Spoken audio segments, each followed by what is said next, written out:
Wabarakatuh. Perkenalkan, nama saya Nurah Mahasindah dengan NIM 202562003, Prodi Pendidikan Guru, Pendidikan Anak Usia Dini, Universitas Sulawesi Tenggara.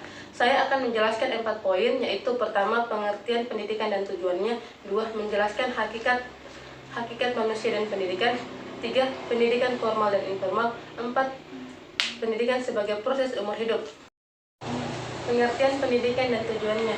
Pendidikan adalah proses pembelajaran yang bertujuan untuk mengembangkan potensi individu, baik dari segi pengetahuan, keterampilan, maupun sikap, agar mampu berkontribusi secara positif dalam kehidupan sosial dan budaya.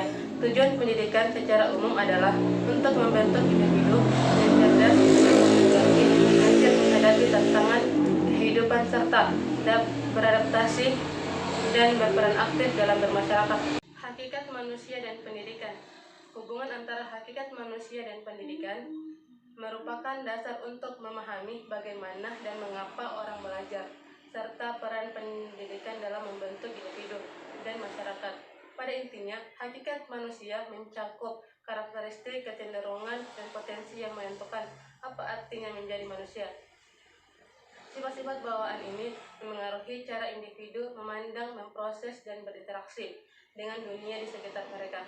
Membentuk dasar yang menjadi dasar teori praktik pendidikan dibangun dengan memahami hakikat manusia.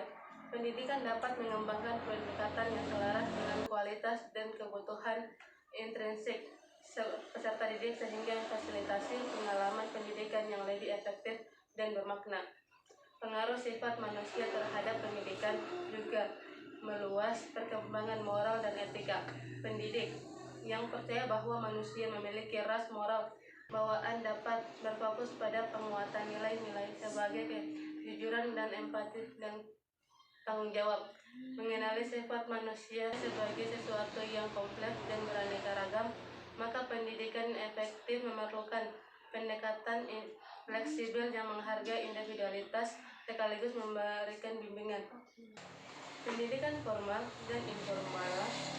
Pendidikan formal dan informal merupakan dua bentuk pembelajaran yang berbeda tetapi saling terkait yang berkontribusi pada pengembangan pribadi dan sosial. Pendidikan formal terstruktur biasanya terjadi di dalam lembaga pendidikan seperti sekolah dan universitas. Bentuk pendidikan ini mengikuti kurikulum yang ditetapkan dengan mata pelajaran, nilai, dan penilaian yang ditentukan dalam seringkali diatur oleh pengatur. Di sisi lain, pendidikan informal berlangsung di luar lingkungan kelas tradisional dan biasanya tidak terstruktur dan spontan. Jenis pembelajaran ini dapat terjadi melalui minat pribadi, hobi, interaksi keluarga, kegiatan dan komunitas, atau platform daring. Tidak seperti pendidikan formal. Pendidikan informal tidak mengikuti kurikulum standar atau menyertakan penilaian formal, tetapi sama berharganya dalam bentuk individu memperoleh keterampilan hidup dan beradaptasi dengan berbagai konteks sosial. Pendidikan sebagai proses umur hidup. Pendidikan tidak terbatas pada masa kanak-kanak atau sekolah formal. Pendidikan merupakan proses yang berlangsung seumur hidup. Gagasan pembelajaran seumur hidup, long life learning, ini menunjukkan bahwa individu terus memperoleh pengetahuan, keterampilan, dan kompetensi sepanjang hidup mereka, beradaptasi dengan tantangan baru, pertumbuhan pribadi, dan perubahan masyarakat. Pembelajaran seumur hidup dapat dilakukan dalam berbagai bentuk, mulai dari program pendidikan formal dan formal hingga pembelajaran informal melalui kursus daring, lokakarya, komunitas, dan belajar mandiri. Orang-orang dapat mengikuti pembelajaran seumur hidup untuk tetap mengikuti perkembangan profesi mereka, menekuni hobi atau mengeksplorasi minat pribadi.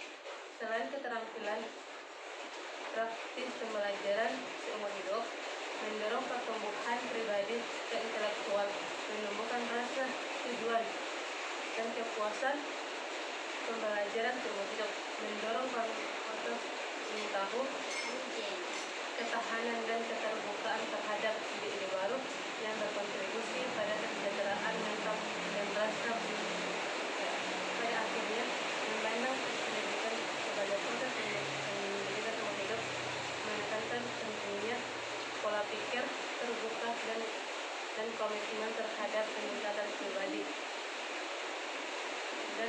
inklusif yang memperkaya kehidupan individu, memperkuat tantangan masyarakat.